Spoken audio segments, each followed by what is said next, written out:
Токсикоз. Практически 80-90% женщин сталкиваются с этой проблемой. Причина токсикоза – это нехватка, дефицит макро-микроэлементов в организме самой женщины. И тогда два продукта, которые прям просто феноменально решают эту проблему. Это детский кальций в составе 27 макро-микроэлементов, минералы, железо и, конечно, мозговой кальций, который улучшает и регулирует работу нервной системы, то есть успокаивается организм женщины и желудок в том числе. Итак, детский кальций по одному пакетику 2 раза в день на 100-150 грамм теплой воды развести и выпивать.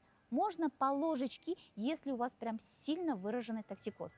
И мозговой кальций по 2 капсулы 2 раза в день. В течение буквально 3 дней вы получите очень крутой результат. Но я рекомендую вам месяц-полтора пропить эти два продукта.